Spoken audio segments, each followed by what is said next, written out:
Salut à tous, on est vendredi, j'ai mon petit café, une tasse Chelsea, et j'en ai bien besoin puisque figurez-vous que j'ai fait cet enregistrement sans carte dans la caméra, donc je dois refaire tout ça une seconde fois.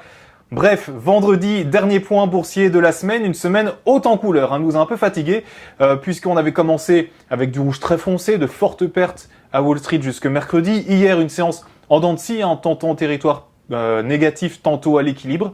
Et aujourd'hui, vendredi, des marchés dans le vert, en pleine bourre, on va dire, des marchés qui s'appuient notamment sur ce discours hier après-midi d'un membre de la réserve de Saint-Louis qui a laissé entendre que, finalement, la réserve fédérale pourrait, pourquoi pas, peut-être prolonger son programme d'achat de bons, autrement dit, continuer à verser tous les mois quelques milliards dans les caisses de l'État américain. Et ça, forcément, c'est une bonne nouvelle pour Wall Street. Alors ce matin, on avait trois statistiques au programme. L'Université du Michigan et son habituel indice de confiance des consommateurs, un indice en progression, il passe de 84,6 à 86,4. Ensuite, du côté du secteur du bâtiment, deux chiffres, le nombre de permis de construire qui n'augmente que de 1,5% contre une prévision à 2,7%. Mais cette déception a été compensée par les mises en chantier qui, elles, gonflent, et c'est une bonne surprise, de 5,4%.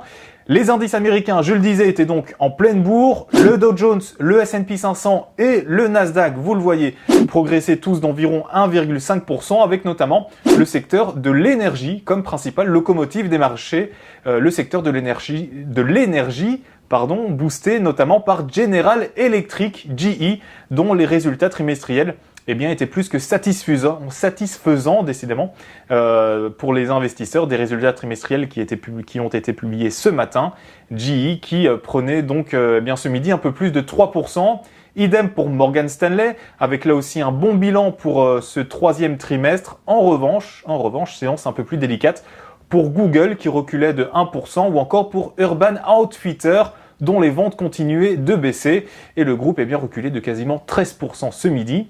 Pour terminer, comme à chaque fois, un petit mot du CAC 40, les marchés français qui, à 30 minutes environ de leurs derniers échanges, avançaient plus que bien, puisque le CAC 40 empochait plus de 2% en prenant très logiquement le sillage des marchés américains.